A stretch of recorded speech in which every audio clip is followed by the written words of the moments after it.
Bapak Mama, Saudara yang diberkati Tuhan, Shalom. Selamat hari Minggu untuk kita semua. Kita lihat bersama khotbah di minggu ini, dia bertemakan menjaga diri dari minuman keras. Bapak Mama kekasih Tuhan, jujur siap ini khotbah satu hal yang gampang-gampang sulit. Secara pribadi kita sedikit geli. Karena berbicara tentang minuman keras ini satu hal yang terkhusus, jangan omong jauh-jauh, tetapi di seputaran kita Noel Bakti itu menjadi satu tradisi. Sehingga berbicara tentang minuman keras, secara pribadi saya pun juga sedikit geli, tetapi mari kita belajar bersama tentang kebenaran firman Tuhan hari ini.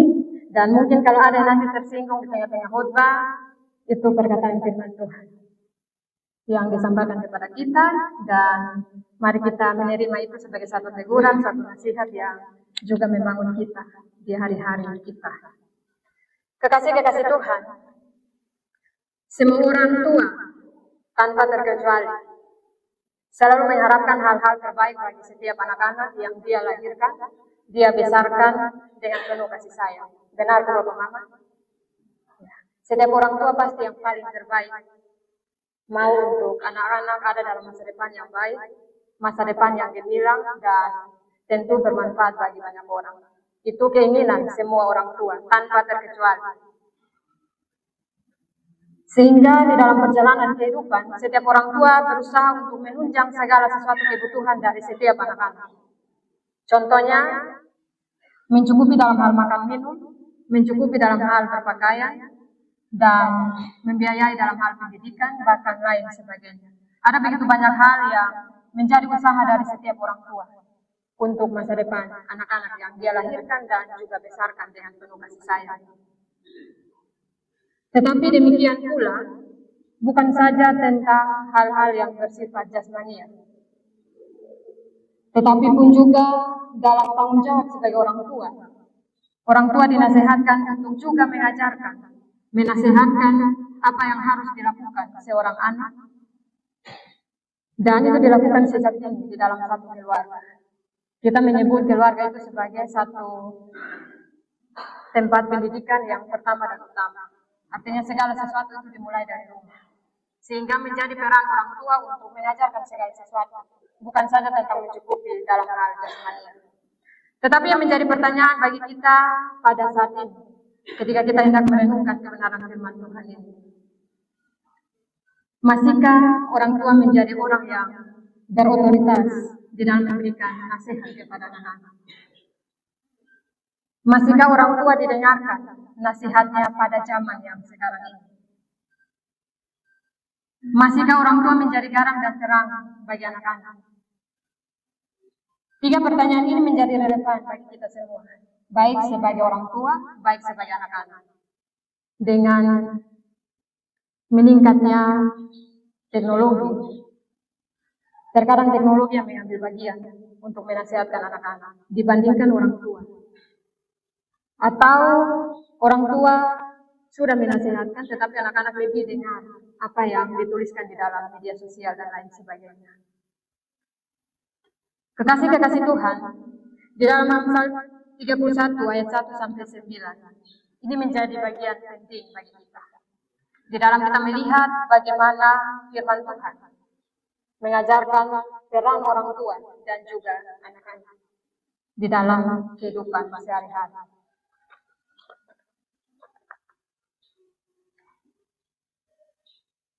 Mari kita melihat bersama bagian kebenaran firman Tuhan ini di dalam Amsal 31 ayat 1 sampai 9. Dicatat seorang yang bernama Lemuel.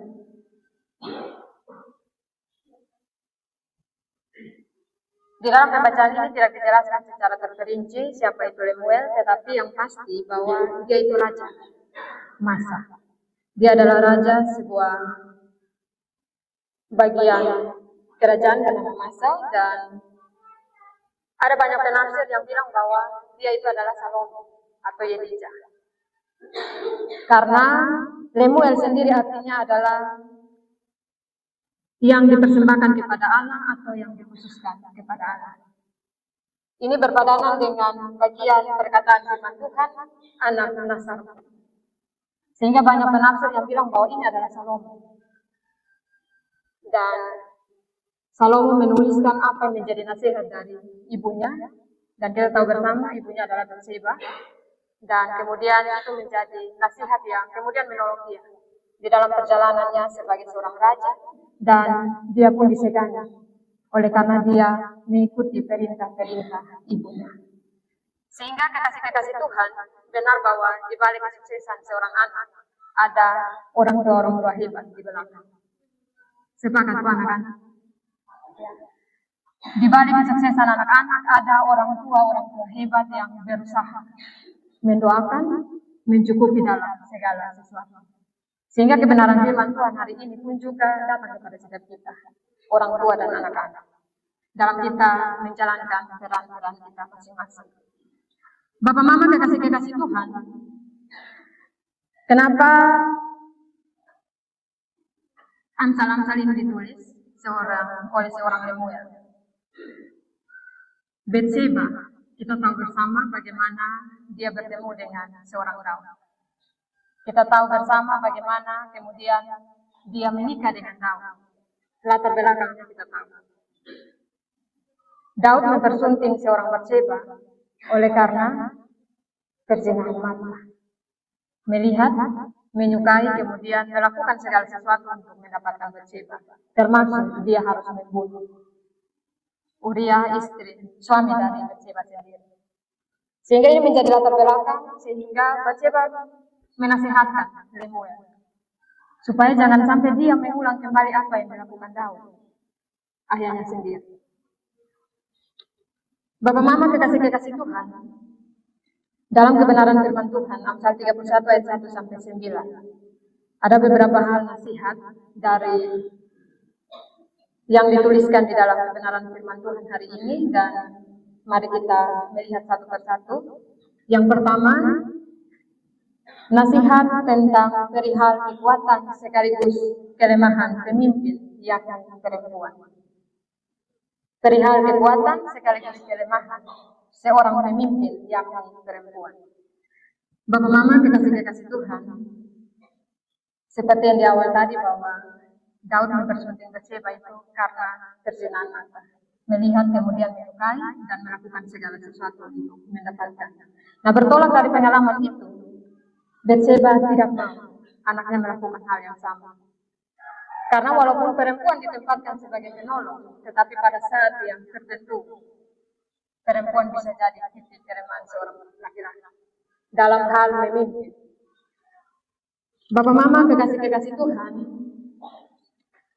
salah satu godaan yang terbesar seorang pemimpin jatuh itu adalah perempuan. Sama seperti apa yang dialami oleh Daud sendiri. Kecantikan, kemolekan seorang perempuan itu bisa menjadi sebuah magnet yang kemudian menarik pemimpin untuk menyimpang dari hal yang tidak Tuhan kehendaki. Sehingga Batseba secara jelas mengingatkan kembali anaknya Lemuel supaya tidak jatuh pada jerat seorang perempuan. Tetapi jangan berkecil hati, para perempuan ini diberikan kepada kita melalui kebenaran firman Tuhan, bukan untuk merendahkan perempuan, tidak. Tetapi ada perempuan-perempuan tertentu yang bisa ambil bagian seperti ini. Tetapi kita bersyukur kita tidak masuk dalam bagian-bagian tersebut. Tetapi yang pasti bahwa ini merupakan nasihat keras bagi setiap para pemimpin, bahwa jerat yang paling besar adalah perempuan. Hanya dengan melihat, tetapi juga terus mengingini dan melakukan segala sesuatu. Itu jerat bagi seorang pemimpin. Sehingga perlu hati-hati dalam setiap rumah tangga untuk menjaga keutuhan setiap rumah tangga. Mari kita memimpin dan menjalankan tugas sebagai seorang pemimpin dengan kehati-hatian dan juga kewaspadaan yang tinggi. Yang kedua, nasihat perihal kebiasaan yang bisa membawa kepada kelaliman, yakni konsumsi minuman keras atau miras. Ini dia punya inti. Konsumsi minuman keras atau miras. Lemuel diingatkan bahwa praktik minuman keras itu sesuatu yang salah bagi seorang pemimpin. Karena dia dapat memabukkan, dan di dalam kebenaran firman Tuhan, kebiasaan itu akan membuat dia tidak adil di dalam mengambil keputusan. Karena yang dia lakukan itu secara tidak sadar. Jadi apa yang keluar itu sudah tanpa berpikir panjang. Sehingga nasihat untuk tidak mengonsumsi minuman keras atau miras ini menjadi nasihat yang keras dari seorang ibu kepada anaknya. Saya percaya bahwa kita semua, orang tua pun juga pasti menasihatkan yang sama kepada anak-anak kita tentang konsumsi miras. Kebiasaan minum anggur atau mabuk-mabukan dapat membuat raja menjadi raja. Ia akan terjebak di dalam kekuasaannya dan tidak lagi peduli terhadap rakyatnya sendiri. Dia bisa membuat seorang raja kehilangan daya pikir dan kemudian itu menjadi aib bagi dirinya sendiri. Ini yang dikatakan bahwa segala sesuatu yang berlebihan pada ujung-ujungnya akan tidak baik. Jadi segala sesuatu dalam kehidupan itu harus pas secara porsinya. Berlebihan pun tidak baik, kurang pun tidak baik. Jadi dia harus pas-pas. Kekasih Tuhan, kita melihat di dalam Alkitab Perjanjian Lama, Harun dan keturunannya di dalam Imamat 10 ayat 8 sampai 11 pun juga dituntut untuk tidak minum anggur dan minuman keras. Anggur dan minuman keras yang memabukkan masuk dalam kategori minuman yang najis, minuman yang kotor, minuman yang membuat cacat dan celah di dalam kebenaran firman Tuhan dalam imamat. Sehingga itu pun juga mempengaruhi akan kesehatan bagi para raja-raja. Sehingga ini menjadi alasan yang paling kuat mengapa seorang pemimpin tidak boleh minum minuman keras. Karena dia dapat merupakan apa yang menjadi hukum Allah untuk dia lakukan di dalam hidupnya. Dan minuman itu yang akan memabukkan dan melemahkan moral seorang pemimpin di dalam memimpin. Bahkan yang paling parah di dalam kebenaran firman Tuhan, memutarbalikkan keadilan. Orang yang mabuk bisa memutarbalikkan keadilan. Yang harusnya kanan, dia bisa putar ke kiri, atau mungkin berputar-putar sampai sonal dia punya ujung. Kekasih Tuhan, tentu di dalam prinsip-prinsip ini berlaku dan diterapkan di dalam Perjanjian Lama. Bahwa perilaku yang memabukkan itu mendatangkan aib bagi pelayanan seorang pemimpin. Minuman yang memabukkan itu mendatangkan aib sendiri bagi orang yang meminum dan itu mencemari akan jabatan, tugas dan tanggung jawabnya sendiri. Itu yang kedua. Yang ketiga, dari kita memahami akan kebenaran firman Tuhan. Perihal tugas dan tanggung jawab seorang raja. Bapak Mama kekasih Tuhan dalam ayat 6 sampai 9. Seorang raja dinasihatkan untuk penuh kasih dan hikmat, baik di dalam perkataan maupun di dalam perbuatan.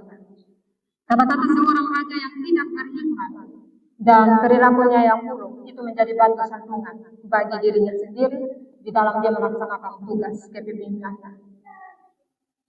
Tetapi jika seorang pemimpin dia memiliki hikmat yang berasal daripada Tuhan,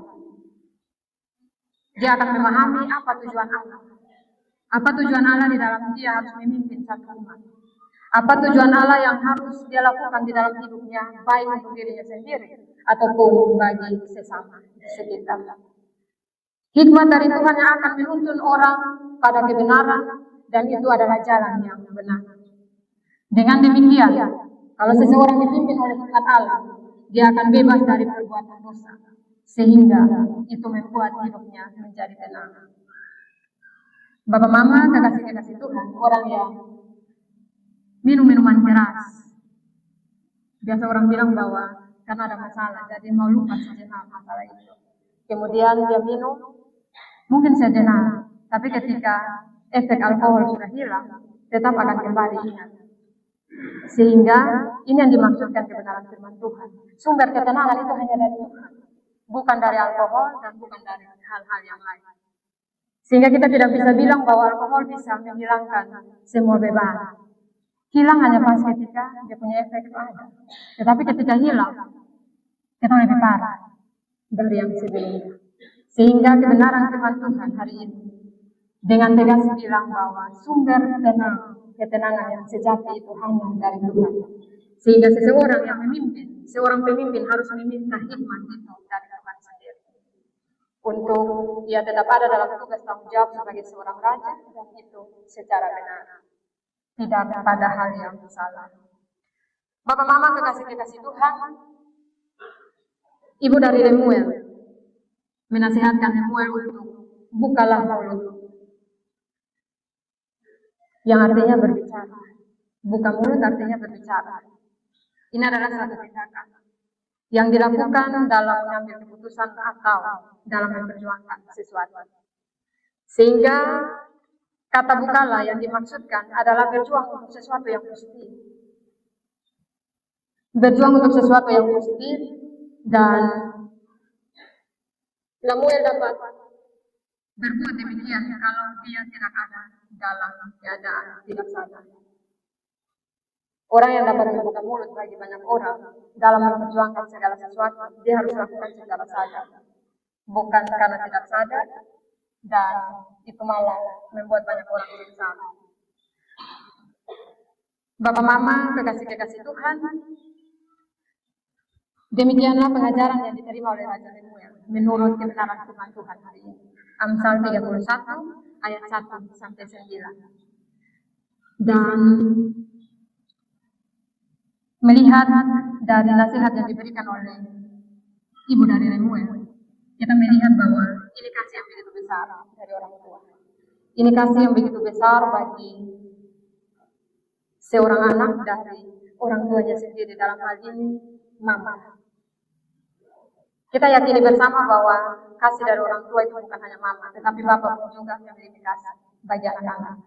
Tetapi mari kita melihat ini dalam konteks seorang mama, dan kita berbicara kembali tentang tema pagi hari ini, menjaga diri dari minuman keras. Menjaga artinya sebuah tindakan.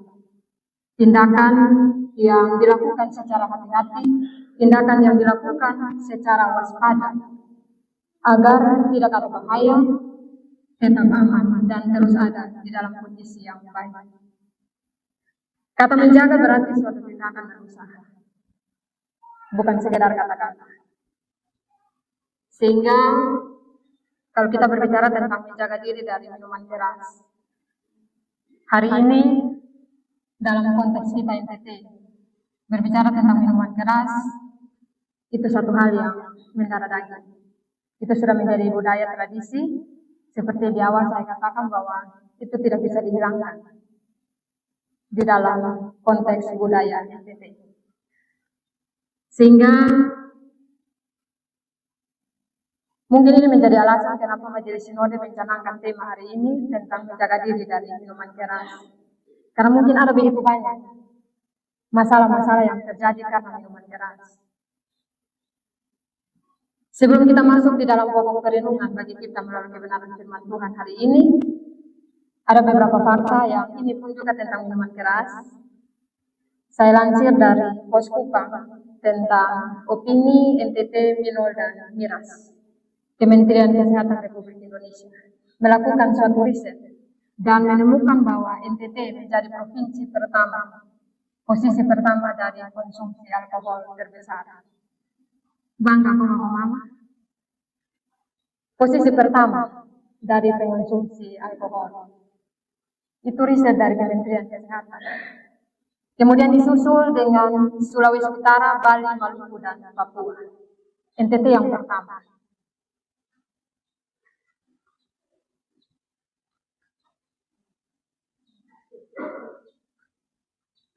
Kenapa bisa ada di posisi yang pertama? Masih dalam sumber yang sama, saya menemukan alasan. Ada 3 alasan. Alasan yang pertama, NTT adalah provinsi yang kental dengan nuansa, budaya, dan adat istiadat. Di dalam acara-acara semacam itu, unsur alkohol dipastikan ada. Alkohol menjelma di dalam bentuk tuak, larung, sopi, moke, dan lain sebagainya. Itu fakta yang pertama. Ini menurut riset Bapak Mama dan semoga itu benar. Unsur ini bahkan menjadi bagian dari ritus dan ritual budaya dan adat dalam NTT. Ketika bersama-sama, ketika beramai-ramai, bisa dalam durasi yang panjang, pagi ketemu malam, malam ketemu pagi, dan seterusnya. Dan dengan begitu banyaknya budaya dan adat di NTT, sudah tidak bisa dipungkiri bahwa kehadiran alkohol itu menjadi satu hal yang ditunggu-tunggu. Betul, Bapak? Sana ada yang jawab, berarti ini riset salah. Ya, alasan yang kedua, di NTT alkohol itu sahabat rakyat, teman setia orang-orang kecil. Ini masih menurut riset ya Bapak Mama. Di mana-mana dalam perjumpaan dan pertemuan kelompok tertentu, pasti saja ada Sofi, ada Tuan, ada Moke, ada Lara dan dia punya kawan-kawan. Itu masih riset ya Bapak Mama. Ya. Bahkan banyak orang NTT mempertahankan hidup, menyambung hidup, menata hidup dengan berjualan Moke, berjualan Sofi dan lain sebagainya. Bahkan banyak yang kita temui bahwa bisa menyekolahkan anak-anak itu dari berjualan hal semacam ini. Sehingga memisahkan alkohol dari orang-orang NTT ini menjadi hal yang sangat sulit. Sangat sulit untuk memisahkan alkohol dari orang-orang NTT. Karena ini sudah ada posisi pertama. Alasan yang ketiga, ini lebih menarik lagi Bapak Mama. Karena sudah berteman dengan alkohol, maka pertemanan itu tidak saja selama dia hidup, tetapi pun juga turut mengantar dia sampai kepada kematian. Ini paling menarik. Karena bersahabat dengan orang-orang kecil, dia bukan bersahabat ketika orang hidup, tetapi itu pun juga mengantar sampai mati. Itu menurut riset Bapak Mama. Sehingga data kepolisian daerah NTT menjelaskan bahwa ada 1.407 kasus kecelakaan lalu lintas disebabkan karena miras. Ini menjadi fakta-fakta Bapak Mama. Kalau saya omong tanpa fakta kayaknya nanti itu jadi persoalan. Dan saya omong melalui fakta 1.407 tahun 2024. Ini belum habis 2025, jadi belum ada riset mungkin. 1.407 kasus kecelakaan lalu lintas dan itu disebabkan karena minuman keras. Bahkan pemicu utama kriminalitas di Kabupaten Kupang itu karena miras. Ada kasus-kasus pelecehan, ada kasus-kasus pembunuhan, itu karena miras. Ini fakta yang kita temukan di NTT. Dan disinilah peran dari para orang tua. Peran paling utama dari para orang tua. Karena anak-anak mendapat pendidikan pertama itu dari dalam rumah. Tetapi di sini saya bukan menyalahkan orang tua. Tetapi itu kembali juga kepada anak-anak, mau dengar nasihat atau tidak. Sehingga dari dua peran itu sama-sama harus bekerja. Memberi nasihat dan mendengar nasihat. Jadi sama-sama harus bekerja. Semua itu dapat terjadi dalam kalangan apapun. Bahkan anak kecil saja yang sudah tahu apa-apa bisa disuguhkan dengan alkohol. Dan kalau sudah tahu apa-apa minum. Itu anak-anak kecil. Apalagi anak-anak muda. Bahkan orang tua pun juga menjadi penikmat dari alkohol. Sehingga ketiga fakta ini menjadi satu hal yang justru itu memprihatinkan bagi setiap kita. Kita tidak bisa bangga dengan posisi pertama bahwa kita ada dalam posisi pertama presentasi paling besar konsumsi miras di NTT. Tapi justru ini menjadi hal yang harus kita lihat dan kita kritisi bersama Bapak-Mama. Soalnya ini menjadi satu hal yang susah juga. Kita kembali pada perenungan firman Tuhan dengan fakta-fakta yang terjadi di seputaran NTT dan kita melihat tema kita menjaga diri dari minuman keras. Sesuai firman hari ini, kenapa harus menjaga diri? Bertolak dari kebenaran firman Tuhan, ada beberapa hal yang memberikan kita alasan kenapa harus menjaga diri dari minuman keras. Yang pertama, orang yang mabuk karena minuman keras, dia akan kehilangan akal sehat dan tidak bisa mengontrol perkataan dan tindakan. Orang yang mabuk karena minuman keras, dia hilang secara akal dan tidak kontrol dalam hal perkataan maupun tindakannya sendiri. Di dalam Hosea 4 ayat 11 mengatakan bahwa anggur dan air anggur dapat menghilangkan daya pikir seseorang. Orang yang mabuk karena minuman keras, dia menjatuhkan harga dirinya sendiri. Orang yang mabuk itu jatuhkan dia punya harga diri sendiri. Kita berusaha untuk angkat diri, kemudian kita sendiri yang kasih jatuh. Karena minuman keras, karena dipengaruhi oleh minuman keras itu. Sehingga tidak salah kalau ada banyak kasus-kasus tentang pembunuhan dan tentang lain sebagainya yang itu karena alkohol. Karena tidak bisa mengontrol lagi perbuatan.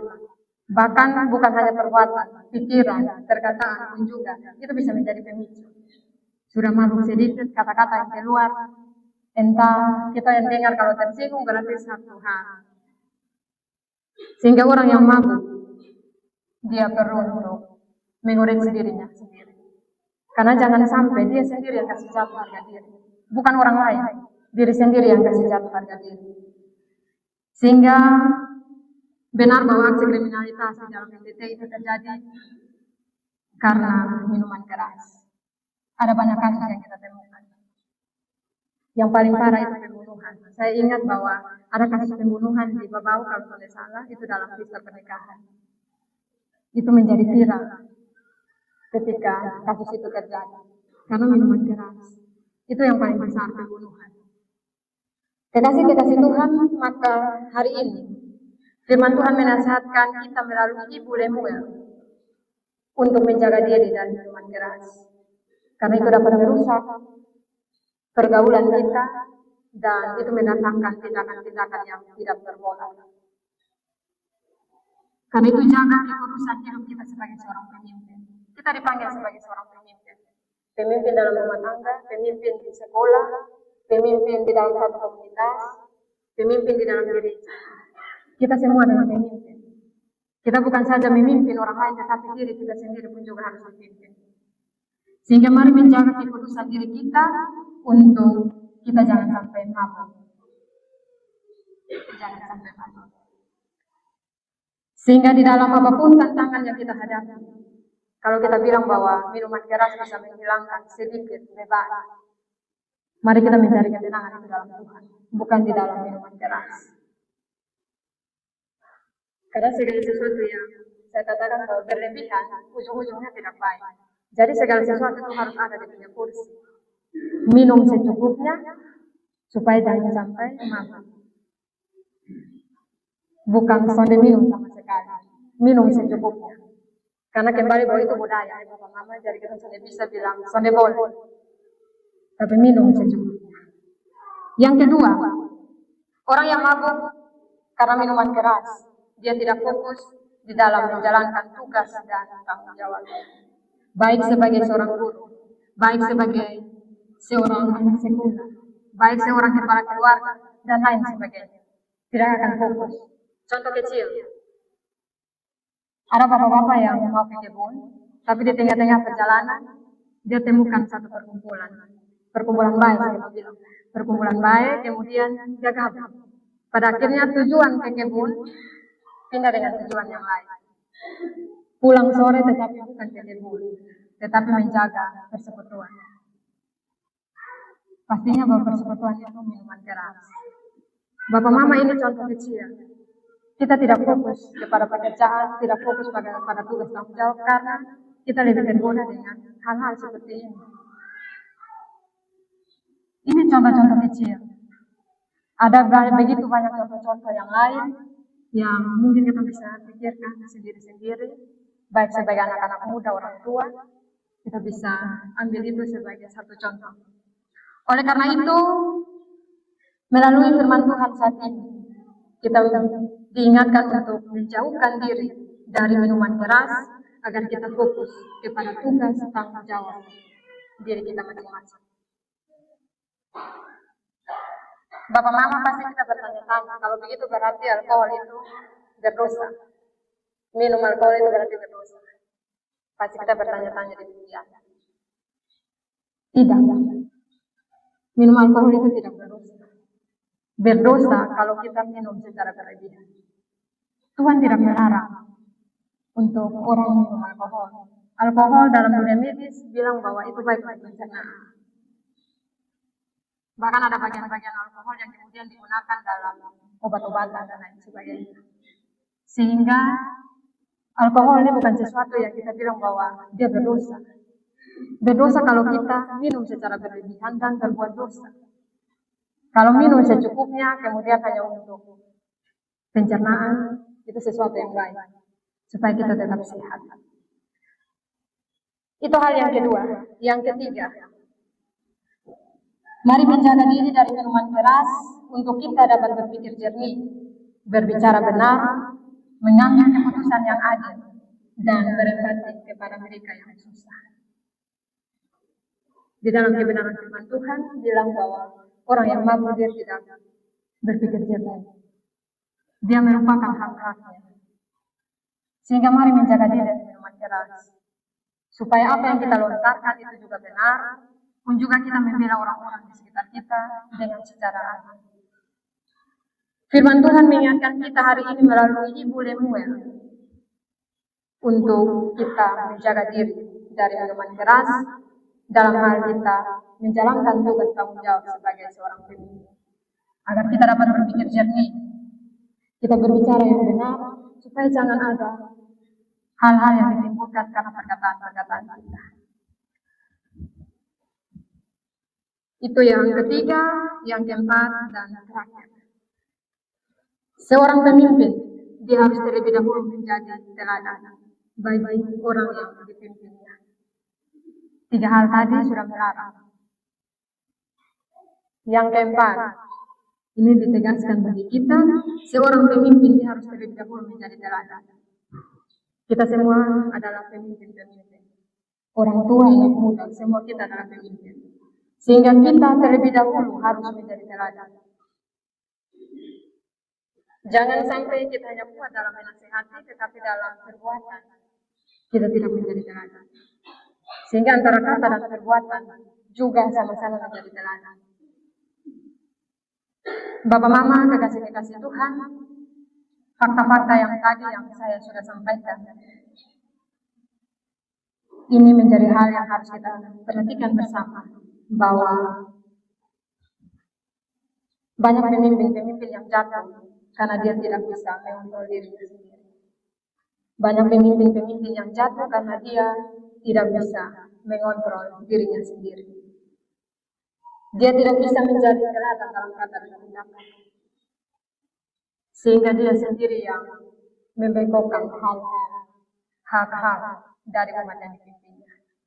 Bapak Mama, kekasih-kekasih Tuhan, dalam konteks kita saat ini, kita temukan begitu banyak pemimpin-pemimpin yang sampai hari ini rakyat ada dalam demonstrasi karena membela hak-hak mereka. Secara kasar kita bilang bahwa pemimpin-pemimpin juga mabuk. Bukan karena minuman keras, tetapi mabuk karena kekuasaan, mabuk karena jabatan, mabuk karena uang, dan lain sebagainya. Sehingga rakyat coba untuk menyuarakan apa yang menjadi hak-hak mereka. Jangan sampai kita pun juga mabuk.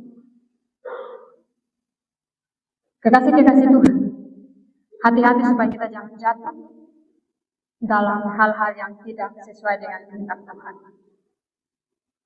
Kita bergumul bersama dengan pemimpin-pemimpin kita hari ini. Kita sebagai rakyat, walaupun kita menyuarakan hak-hak kita, tetapi pun kita juga harus bergumul dengan pemimpin-pemimpin. Banyak doa yang kita naikkan, semoga pemimpin-pemimpin dapat mendengar suara-suara kita. Sehingga mari kita belajar melalui kebenaran firman Tuhan hari ini. Sebagai orang tua, sudahkah kita menasihatkan anak-anak kita? Sebagai anak-anak, sudahkah kita dengar nasihat-nasihat orang tua? Jangan sampai kita menjadi orang-orang yang menyesal di kemudian hari karena tidak menjalankan nasihat tersebut.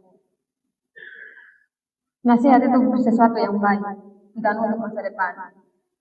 Sehingga mari sebagai anak-anak kita pun juga melihat sosok Lemuel.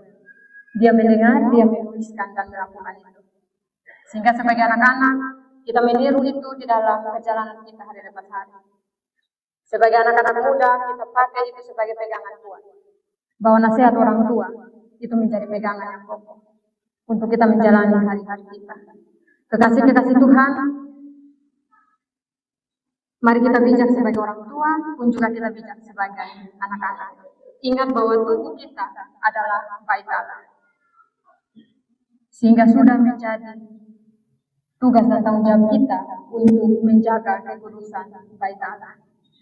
Tubuh kita adalah bait Allah dan harus jaga kekudusan itu. Supaya kehidupan kita bermanfaat bagi diri kita sendiri dan orang lain di sekitar kita. Mari kita secara tegas bilang bahwa minuman keras itu tidak baik bagi mama. Dia tidak baik kalau itu diminum secara berlebihan. Kita tidak bisa dapat membenarkan sesuatu yang salah dengan alasan apapun. Sehingga di dalam kita menjalani hari-hari sebagai orang-orang Kristen, kuncinya adalah kita bersandar kepada kekuatan dari Allah, kita menguasai diri dan minta hikmat dari Tuhan. Kita meyakini bersama bahwa ini dengan hikmat dan kebenaran Tuhan yang akan memimpin kita dan menyertai kita sampai akhir kehidupan kita. Kiranya kebenaran firman Tuhan ini menolong dan memberkati kita, terkhusus bagi kita untuk menjaga diri dari minuman keras, supaya kita dapat berlaku secara baik dalam perkataan kita maupun juga dalam perbuatan kita. Tuhan memberkati kita dengan firman hari. Amin.